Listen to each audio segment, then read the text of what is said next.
The sun was setting over the small town of Riverside when Staff Sergeant David Martinez pulled into the Quick Mart gas station. He had been driving for 6 hours straight, eager to get home after his latest deployment overseas. David was tired, but his heart was full of excitement. Tomorrow was his wife's birthday, and he wanted to surprise her with her favorite yellow roses. David stepped out of his old pickup truck, stretching his back after the long drive. He was still wearing his military uniform, the same one he had worn during his farewell ceremony at the base just that morning. The uniform showed his rank clearly, along with several medals he had earned during his 8 years of service. People often thanked him for his service when they saw him in uniform, which always made him feel proud but a little embarrassed too. The gas station was busy with the usual evening crowd. Workers were stopping by on their way home, families were picking up milk and bread, and teenagers were hanging around the parking lot. David walked inside, nodding politely to the cashier behind the counter. He found the small flower section near the back of the store and picked out the prettiest bouquet of yellow roses he could find. These will make Lisa so happy, he thought, to himself, remembering how his wife's face lit up whenever he brought her flowers. They had been married for 5 years, and she had supported him through every deployment, every late-night training exercise, and every time he had to miss important family events because of his military duties. As David walked to the counter to pay, he noticed a few people looking at him with respect and gratitude. An elderly man gave him a small salute, and a young mother mouthed, "Thank you," while holding her toddler's hand. These moments reminded David why he loved serving his country, even when it meant being away from home for months at a time. He paid for the flowers and a bottle of water, chatting briefly with the cashier about the weather. The young man behind the counter seemed nervous but managed to say, "Thank you for your service, sir." David smiled and replied, "Thank you for saying that. It means a lot." Outside, David was walking back to his truck when he heard a car door slam behind him. He turned around and saw a police officer getting out of his patrol car. The officer looked angry, and David wondered if there was some kind of emergency happening nearby. Officer Rick Thompson had been having a bad day. His shift was supposed to end an hour ago, but he had to deal with paperwork from an earlier traffic stop. He was tired, frustrated, and ready to go home to his empty apartment. When he received a call about a suspicious person at the Quick Mart, he almost ignored it. But duty called, and he drove over to check it out. The person who had called the police was Mrs. Henderson, an elderly woman who lived near the gas station. She had seen David's military uniform through the store window and became worried. In her confused state, she thought he might be someone pretending to be a soldier for some bad purpose. Mrs. Henderson meant no harm, but her call was about to change everything. Thompson approached David with his hand already resting on his belt near his weapon. His face was stern, and his voice was harsh when he called out, "Hey you, stop right there!" David turned around, confused but not alarmed. He had dealt with police officers many times during his military service, and they were usually friendly and professional. He expected this would be a simple misunderstanding that could be cleared up quickly. "Is there a problem, officer?" David asked politely, still holding the flowers in one hand and his car keys in the other. "I need to see some identification," Thompson demanded, not bothering to explain why he had stopped David or what this was about. David was puzzled but cooperated. He slowly reached into his pocket to get his wallet, making sure to move carefully so the officer wouldn't think he was reaching for anything dangerous. "Sure, no problem," he said, pulling out his military ID card along with his driver's license. Thompson barely looked at the identification cards. Instead of examining them carefully, he seemed more focused on David himself. His attitude was becoming more aggressive by the minute, and David started to feel uncomfortable. "What are you doing here?" Thompson asked, his voice getting louder. "I just bought some flowers for my wife," David replied, holding up the bouquet. "It's her birthday tomorrow, and I wanted to surprise her." "Sure it is," Thompson said sarcastically. "And I suppose you're really in the military too?" David was shocked by the officer's tone. He pointed to his uniform, his rank insignia, and the medals on his chest. "Yes, sir, I am." I'm a staff sergeant in the United States Army. I just got back from deployment this morning. But Thompson wasn't listening. His mind had already made up a story about David that had nothing to do with reality. He saw what he wanted to see, believed what he wanted to believe, and nothing David could say or show him was going to change that. "Turn around and put your hands on the car," Thompson ordered. "Sir, I don't understand what I've done wrong," David said, his voice still respectful but showing signs of confusion and concern. "I showed you my military ID. I'm just trying to get home to my family." "I said turn around," Thompson shouted, his hand moving closer to his weapon. By now, several people in the parking lot had noticed the commotion. Some were recording with their phones while others were just watching from a distance. David could feel their eyes on him, and he was becoming more embarrassed and worried by the minute. David slowly turned around and placed his hands on his truck, still holding the flowers. He had been trained to follow orders, and even though he didn't understand what was happening, he wanted to avoid making the situation worse. Thompson roughly searched David's pockets, finding nothing but his wallet, keys, and phone. The officer seemed disappointed that he hadn't found anything suspicious. "What's in the truck?" Thompson demanded. "Just my military gear and some personal belongings," David answered honestly. "I'm moving from base housing to my home here in town." Thompson walked around the truck, peering through the windows at David's duffel bags and military equipment. Everything looked exactly like what a soldier would have when transitioning from one assignment to another. Meanwhile, more people had gathered to watch. An elderly man approached and tried to tell Thompson that David was clearly a legitimate soldier, but the officer told him to back away. A woman who had been inside the store during David's flower purchase tried to vouch for his character, but Thompson ignored her too. David remained calm and cooperative throughout the encounter, even though he was becoming increasingly frustrated and confused. He had served his country with honor, had risked his life overseas, and had never been in trouble with the law. He couldn't understand why this officer was treating him like a criminal. "Officer, I've shown you my military identification," David said, trying once more to reason with Thompson. "I've cooperated with everything you've asked. Can you please tell me what this is about?" "Don't tell me how to do my job," Thompson snapped back. His behavior was becoming more erratic, and the crowd was getting larger and more concerned. A teenage boy in the crowd was recording everything on his phone. He had started filming when he noticed the police car arrive, and he had captured the entire encounter from the beginning. His video would later become crucial evidence, but at that moment he was just a curious kid documenting something unusual happening in his neighborhood. The situation took a dramatic turn when David, still holding the flowers, shifted his weight slightly to get more comfortable. The movement was innocent and natural, but Thompson interpreted it as something threatening. "He's reaching for something," Thompson shouted, although David's hands were clearly visible, and he was obviously holding nothing but yellow roses.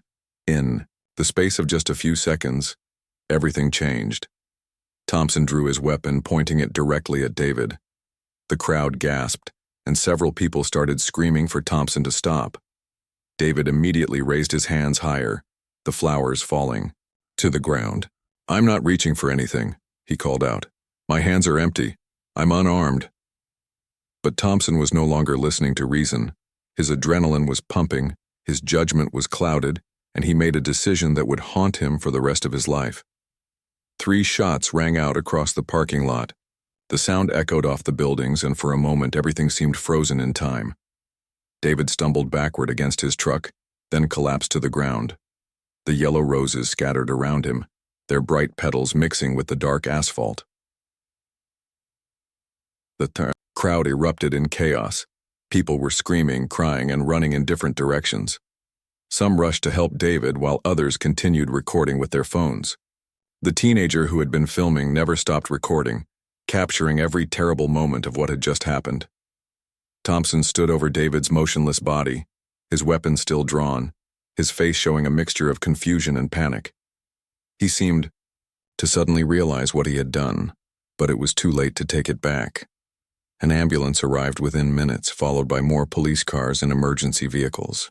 Paramedics worked frantically to save David's life, while other officers tried to control the crowd and secure the scene. As David was loaded into the ambulance, barely conscious and fighting for his life, The crowd continued to grow. Word was already spreading through social media, and the teenager's video was being shared from the emergency room at Riverside General Hospital was buzzing with activity. Doctors and nurses worked around the clock to save David Martinez's life. 2 bullets had struck him in the chest, causing severe damage to his lungs and requiring multiple emergency surgeries. His wife Lisa received the phone call that every military spouse fears. But this time, the danger hadn't come from a foreign battlefield. Lisa rushed to the hospital still wearing her work clothes from the elementary school, where she taught 3rd grade. Her hands were shaking as she tried to process what the police officer on the phone had told her. "There was an incident at the gas station," he had said. "Your husband has been shot. He's in surgery now." When she arrived at the hospital, Lisa found dozens of people already gathered in the waiting room. Some were David's army buddies who had heard about the shooting through military channels. Others were neighbors and friends who had seen the news spreading on social media.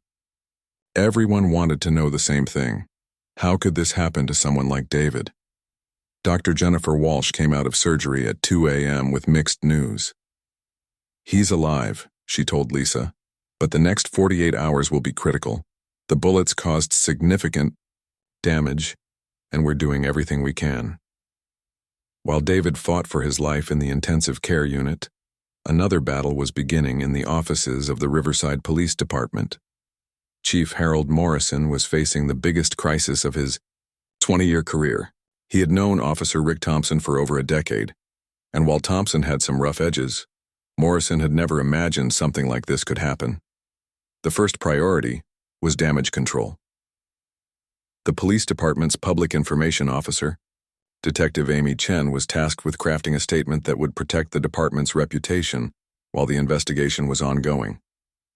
The initial press release was carefully worded to avoid admitting any wrongdoing.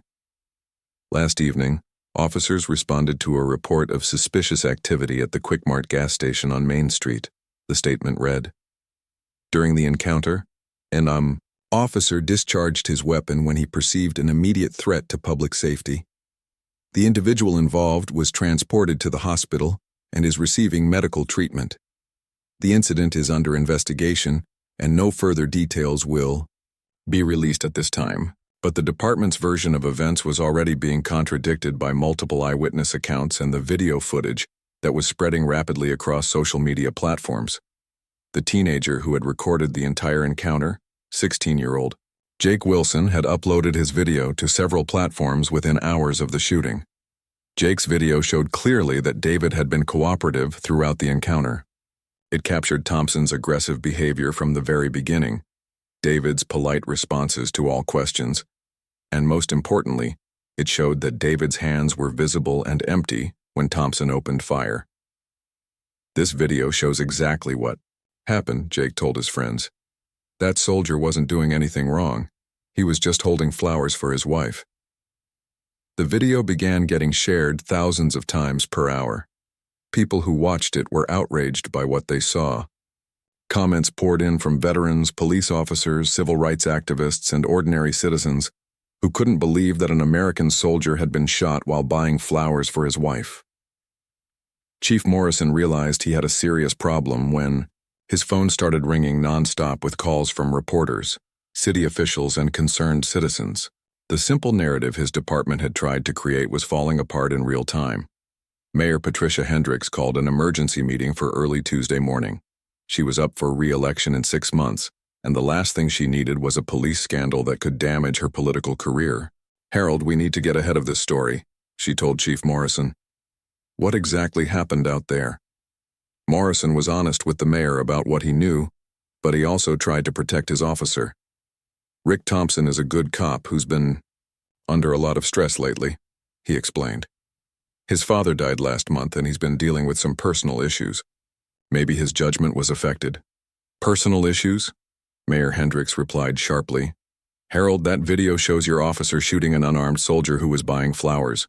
Personal issues don't excuse that." The mayor's concerns deepened when she learned that Thompson had 3 previous complaints for excessive use of force filed against him. Each complaint had been investigated internally and dismissed, but the pattern was troubling. Meanwhile, at the hospital, Lisa Martinez was surrounded by family and friends who had traveled from across the state to support her. David's parents had driven through the night from their home in Dallas. His Army unit had sent a representative to check on him. The chaplain from the local Veterans Affairs office was providing counseling support. Lisa was struggling to understand how her husband could survive multiple deployments in dangerous overseas locations, only to be shot by a police officer while buying her birthday flowers.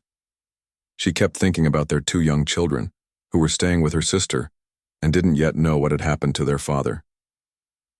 "The kids keep asking when Daddy is coming home," she told her sister during a phone call. "What am I supposed to tell them?" By Wednesday morning, the story had caught the attention of national news outlets. The combination of a decorated military veteran being shot while in uniform, the clear video evidence, and the police department's inadequate response had all the elements needed for a major news story. Cable news networks began running segments about the shooting every hour. Social media influencers with millions of followers shared Jake's video. Hashtags like "Justice for David" and "Now Protect Our Troops" began trending nationwide. Chief Morrison found himself under intense pressure from multiple directions. The mayor was demanding answers. The city council was calling for emergency meetings. National civil rights organizations were sending representatives to town. Military veterans groups were organizing protests. In a desperate attempt to control the narrative, Morrison held a press conference on Wednesday afternoon. He tried to suggest that there might have been more to the story than what appeared in the video. "We are conducting a thorough investigation of this incident," Morrison told the assembled reporters. "While we understand that the video footage appears concerning, we must remember that officers sometimes have information that isn't visible to bystanders. Officer Thompson believed he was facing an immediate threat." "What threat?" shouted one reporter. "The video shows the victim holding flowers." "We cannot comment on specific details while the investigation is ongoing," Morrison replied, but his answers were clearly unsatisfactory to the press and the public. The press conference only made things worse. Morrison's suggestion that David might have posed some kind of threat despite being clearly unarmed and cooperative struck many viewers as offensive and insulting. Lisa Martinez watched the press conference from David's hospital room, where he remained unconscious and connected to multiple machines that were keeping him alive. She was horrified by the police chief's implications about her husband. "David has never been in trouble in his entire life," she told the reporter who interviewed her outside the hospital. "He served his country with honor for 8 years. He was buying flowers for my birthday. How can they try to make him sound like he was dangerous?" Lisa's interview, broadcast that evening on the national news, was heartbreaking and powerful. She spoke with dignity and grace despite her obvious pain and exhaustion. She talked about David's military service, his love for their children, and his dream of becoming a teacher when he finished his Army career. "My husband risked his life overseas to protect Americans," she said, tears streaming down her face. "He never imagined that the greatest danger he would face would be here at home, from the very people who are supposed to protect us." The interview generated even more public sympathy for David and outrage against the police department. Jordorings started pouring in to help with medical expenses. Military veterans organized honor guards to stand watch outside the hospital. Local businesses put up signs supporting the Martinez family. By Thursday, it was clear that Chief Morrison's strategy of damage control had backfired completely. The department's credibility was destroyed, and calls for Thompson's arrest were growing louder by the hour. The breaking point came when a local investigative reporter discovered that the police department had initially claimed Thompson's body camera had malfunctioned during the incident. However, the reporter found evidence that the camera had been working properly and that the footage still existed. "If the body camera was working, why haven't they released that footage?" the reporter asked during a live broadcast. "What are they trying to hide?" The revelation about the body camera footage was the final straw for many people who had been willing to give the police department the benefit of the doubt. Even some of Morrison's supporters began calling for his resignation. Thompson, meanwhile, had been placed on paid administrative leave and was hiding in his apartment with his lawyer. He had stopped answering phone calls from his colleagues and was reportedly considering leaving town until the controversy died down. Jake Wilson never expected his phone video to change his life, but by Friday morning, the 16-year-old had become one of the most important witnesses in America. His clear recording of David Martinez being shot had been viewed over 10 million times across various social media platforms. News producers were calling his house constantly and reporters were camping outside his high school. "I just did what anyone would do," Jake told his parents. "I saw something wrong happening, so I recorded it. I never thought it would get this big." The video had taken on a life of its own. It was being shared by celebrities, politicians, and ordinary people who were shocked by what they witnessed. Actor Michael Thompson, who had served in the Marines before his Hollywood career, posted the video with the comment, "This is not the America I fought for. Justice for our brother." By the weekend, major news networks had sent their top reporters to Riverside. Anderson Cooper arrived on Saturday to film a special report for CNN. The town's population of 15,000 was suddenly dealing with satellite trucks lining Main Street and reporters interviewing anyone willing to talk. The national attention brought new details about David's military service to light. His commanding officers spoke to reporters about his exemplary record, his leadership skills, and his dedication to his fellow soldiers. Colonel Rebecca Davis, who had worked with David during his deployment, gave an interview that moved viewers across the country. "Staff Sergeant Martinez saved lives overseas," she said. "He volunteered for dangerous missions, mentored younger soldiers, and represented the best of what our military stands for.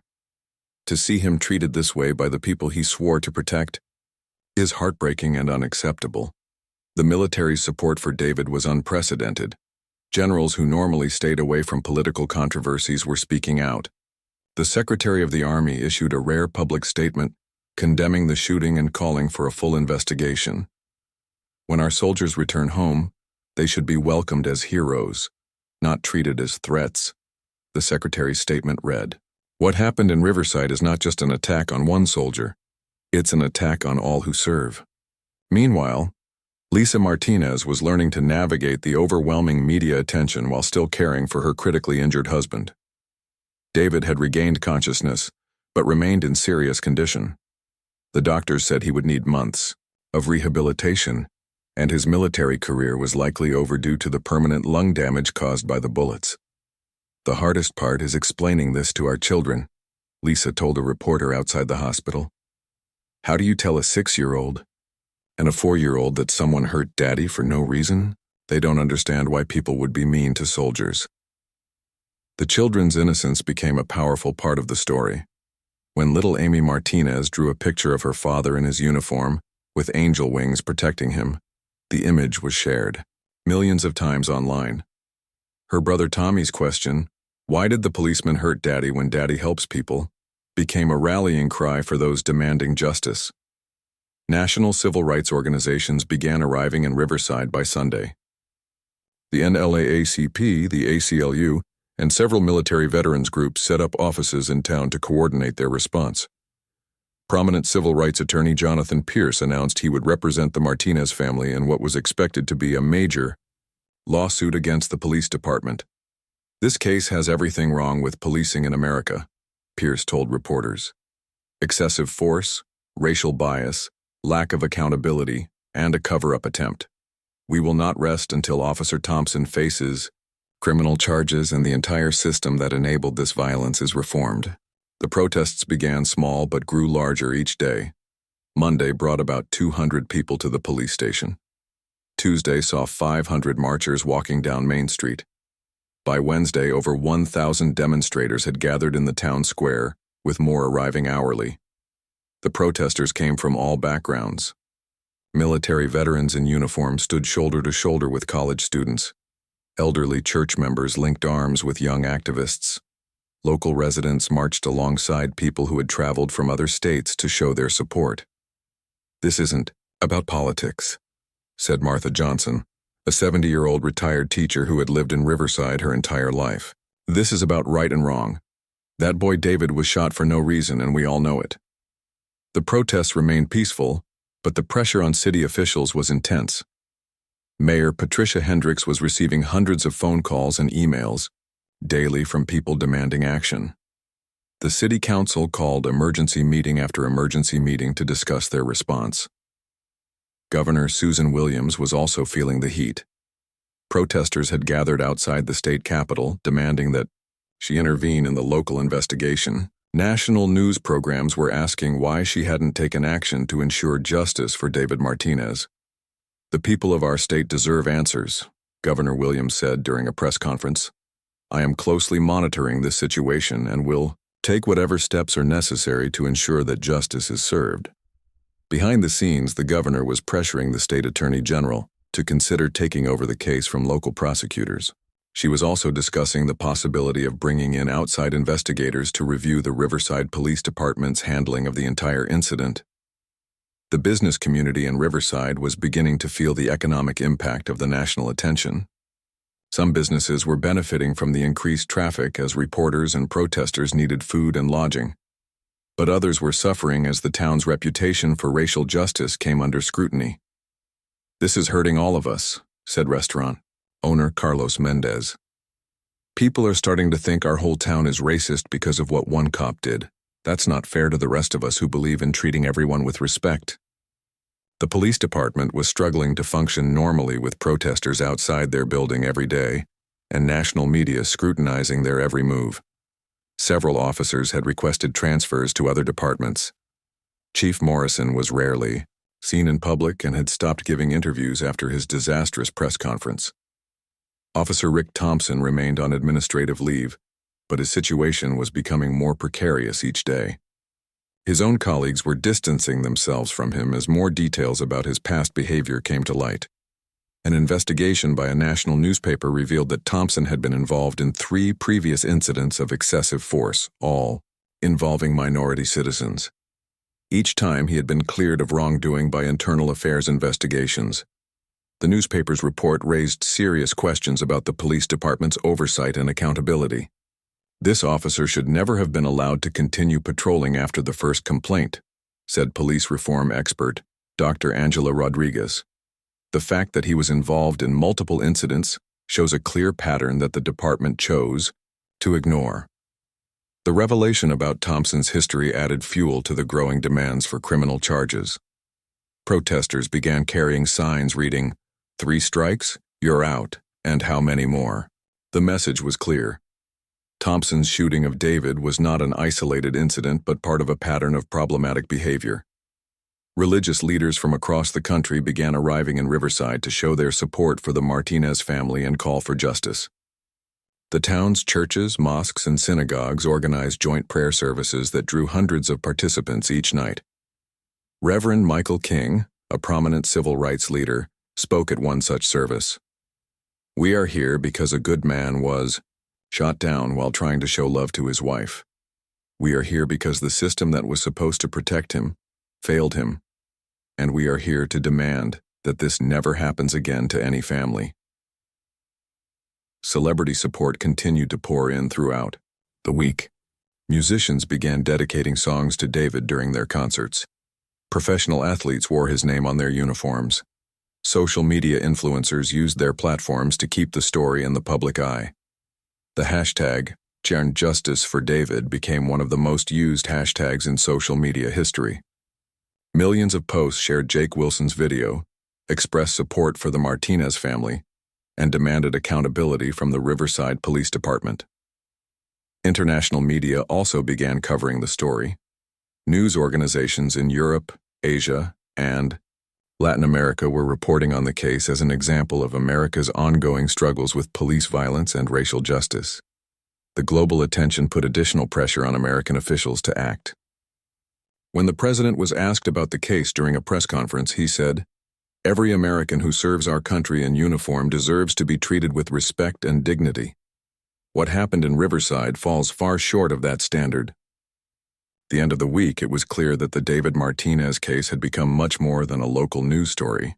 It had become a symbol of larger issues in American society: racial bias in policing, the treatment of veterans, and the power of social media to demand accountability.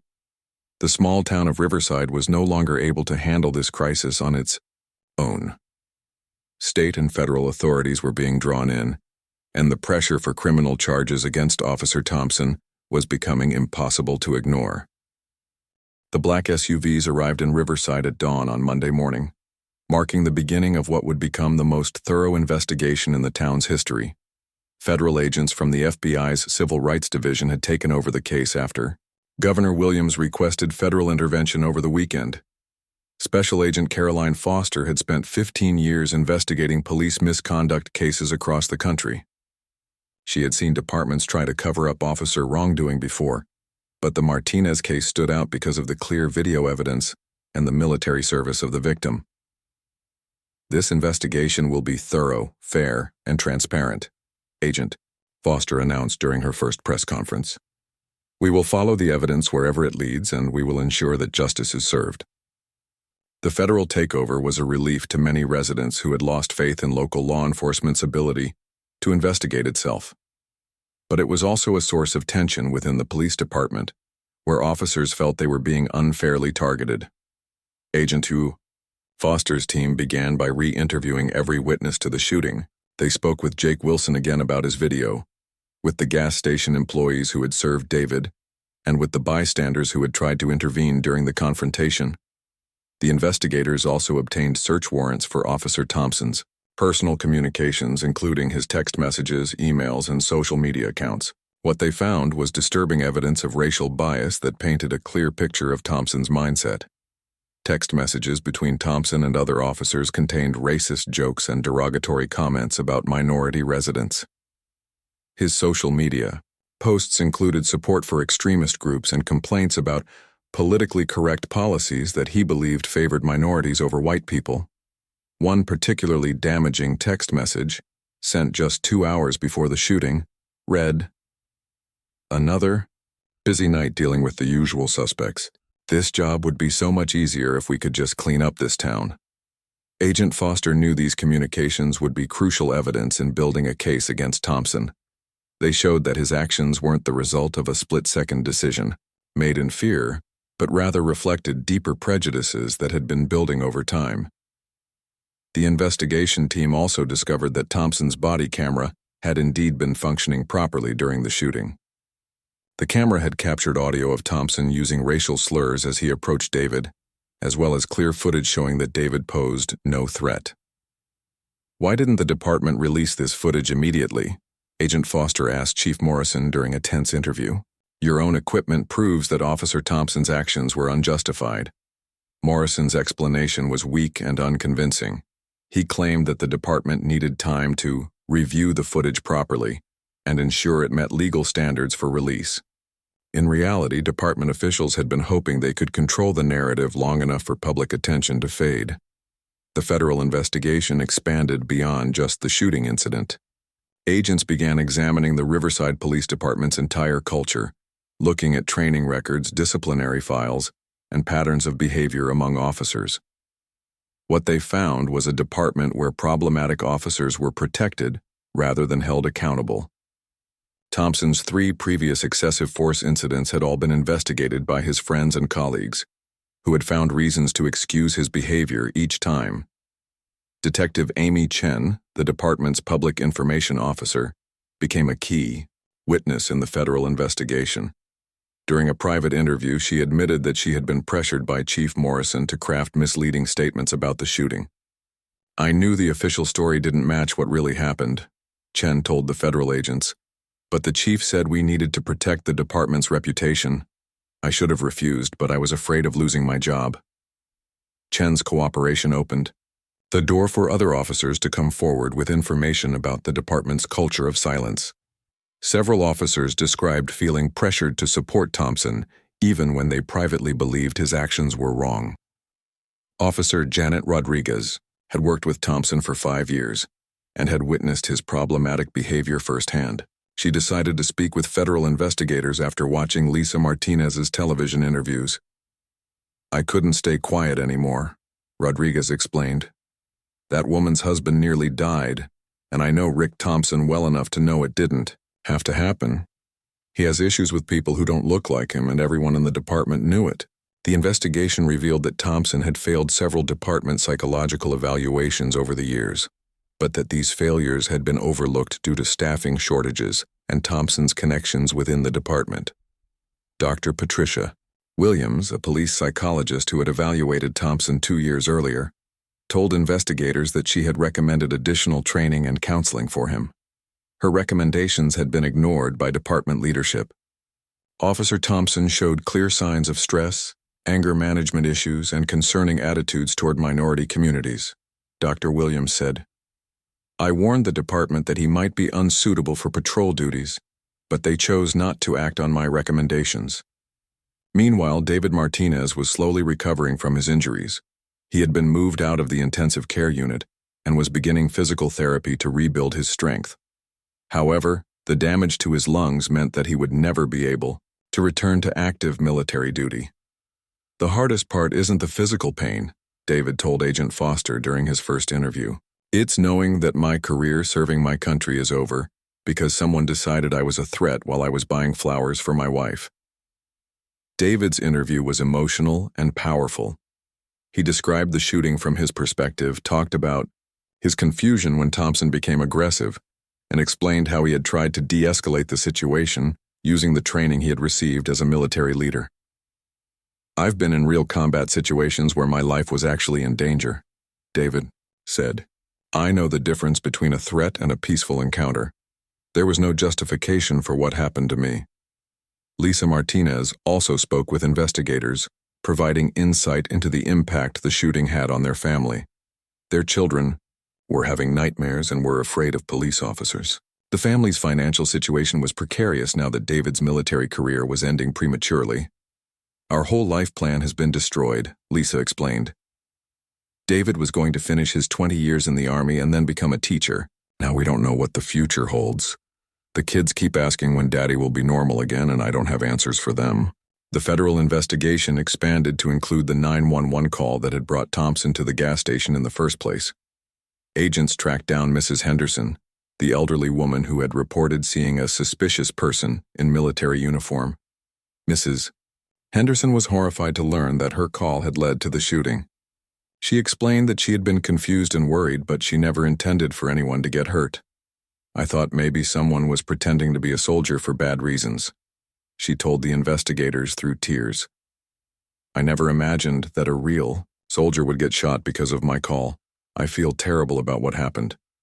The investigation team determined that Mrs. Henderson's call, while misguided, was made in good faith. The real problem was how Thompson had responded to the call without gathering proper information or attempting to de-escalate the situation. As more evidence mounted against Thompson, his legal situation became increasingly desperate. His attorney, Robert Hayes, was struggling to find any justification for his client's actions. The video evidence is clear, the witness testimony is consistent, and now we have evidence of my client's biased communications, Hayes admitted to colleagues privately. This is going to be very difficult to defend. Thompson himself was becoming increasingly isolated. Former friends in the department were refusing to speak with him, knowing that association with him could damage their own careers. His wife had left him and taken their children to stay with her parents in another state. The community of Riverside was also feeling the impact of the investigation. The negative national attention was affecting local businesses and the town's reputation. Some residents were calling for major reforms to prevent future incidents, while others were defending the police department and claiming that Thompson was being unfairly scapegoated. Town hall meetings became heated affairs where residents argued passionately about police reform, racial justice, and the future of their community. Mayor Hendricks found herself caught between competing demands from different groups of constituents. We need to find a way to heal as a community, she said during one particularly tense meeting. But healing can't happen without accountability and justice. The investigation took an unexpected turn when federal agents discovered financial irregularities in the police department's budget. It appeared that Chief Morrison had been using department funds for personal expenses, including expensive dinners and travel that wasn't related to police business. This discovery gave federal investigators additional leverage over Morrison, who was already facing potential charges for obstruction of justice related to his handling of the shooting investigation. The courthouse in downtown Riverside had never seen anything like it. On the morning of Officer Rick Thompson's arrest, Over 2,000 people gathered outside the building, with news trucks and satellite dishes lining every street for blocks. The moment that the community had been waiting for was finally at hand. Special Agent Caroline Foster walked up the courthouse steps at exactly 9 a.m., carrying the federal warrant that would change Thompson's life forever. Inside, Thompson was waiting with his attorney, having been instructed to surrender himself rather than face the embarrassment of being arrested at his home. "Richard Thompson, you are under arrest for violating the civil rights of David Martinez." "Under color of law," Agent Foster announced as she placed handcuffs on the former police officer. "You are also being charged with assault with a deadly weapon and attempted murder under state law." The moment was broadcast live on national television, with millions of Americans watching as Thompson was led away in handcuffs. For many viewers, it was a rare instance of seeing a police officer face real consequences for excessive use of force. Outside the courthouse, the crowd erupted in cheers and tears of relief. Lisa Martinez, who had attended the arrest with her husband's military chaplain, spoke briefly to reporters. "This is just the beginning," she said, her voice strong despite her obvious emotion. "Rick Thompson must face trial and be held accountable for what he did to my family. But this is also about making sure no other family has to go through what we've been through." The charges against Thompson were serious and carried heavy penalties. The federal civil rights violation could result in life in prison, while the state charges carried their own significant sentences. His attorney, Robert Hayes, knew they were facing an uphill battle with overwhelming evidence against his client. The trial began 6 months later, drawing national media attention that turned the small courthouse into the center of the American justice system. People came from across the country to witness what many saw as a crucial test of whether police officers could be held accountable for their actions. Jury selection took 2 weeks as lawyers struggled to find 12 people who hadn't already formed strong opinions about the case. Eventually, a jury of 7 women and 5 men from various backgrounds was chosen to decide Thompson's fate. The prosecution's case was devastating in its clarity and completeness. Lead prosecutor Michelle Anderson, a federal attorney with years of experience in civil rights cases, methodically presented evidence that painted Thompson as a biased officer who had used deadly force without justification. Jake Wilson, now 17, was the first witness to testify. He walked the jury through his video frame by frame, explaining what he had seen that night at the gas station. His testimony was calm and factual, making it impossible for the defense to discredit his account. "I started recording because I could tell something was wrong," Jake told the jury. The police officer seemed angry before he even talked to the soldier, and the soldier was being polite and cooperative the whole time. David Martinez's testimony was the emotional centerpiece of the trial.